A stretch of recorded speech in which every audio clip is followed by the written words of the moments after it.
Welcome back to the programme. I'm Nima Abuwarte. Now, did you know that per capita there are more female tech entrepreneurs in this part of the world than anywhere else? That's according to a recent US study. So why are so many Arab women getting into this field? Leana, Hosea has been finding out. Across the world, tech has the reputation for being the domain of geeky guys and a bit of a boys' club. But here in the Middle East, it's the opposite. In this classroom in Sharjah University in the UAE, female students by far outnumber male students, and it's a pattern repeated across the region. These students tell me why they are studying IT. I think it fits with the female nature, and I can work with computers anytime and anywhere, any place I want. It doesn't really interfere much with the family-oriented aspect of women here in the UAE or in the Arab world. So I think it's convenient, and there's a lot of opportunity based on the fact that there are scholarships to support them. Increasingly, women are pursuing postgraduate studies, which is crucial for them to get into competitive fields like robotics, which Maida Abdullah from the UAE is doing her master's in. I support Arab women in computing. She plans to program the robot in Arabic to help autistic children in the region. It will establish a bridge for them between the world that they are living and our real world. Maida's dream is to get a job with Microsoft. But when it comes to employment, many women face the same old problems of discrimination.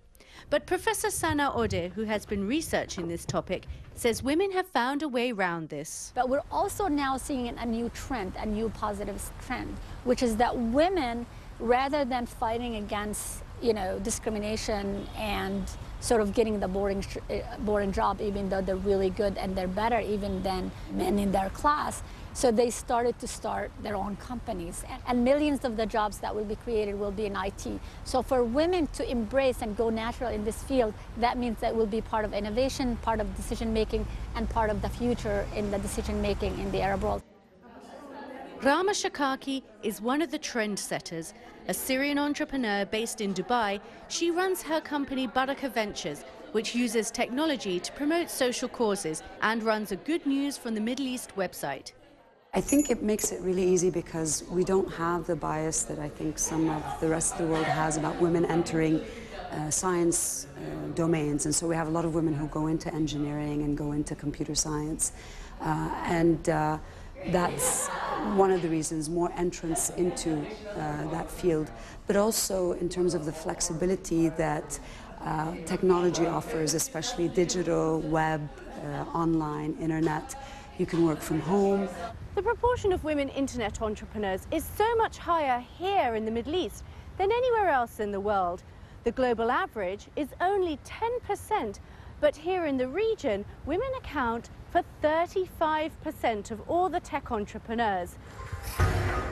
The winner of the entrepreneur is Lulu for Nabish.com. This is the moment when the Lebanese Lulu Khazan won $500,000 on the popular Dubai One TV show called The Entrepreneur for her recruitment website, which has a focus on freelance jobs to encourage more female employment. We have around 35 to 40% of our members are women from all over the region. We know that women's labor force participation is not very high in the region. One lady in Saudi Arabia, she contacted us. She's a consultant, a business consultant, who's extremely educated, and she hires 3 other freelancers. We see that kind of transactions happening through the website. The internet has proven a more meritocratic space for women to excel, and in the Arab world, they've taken full advantage of that.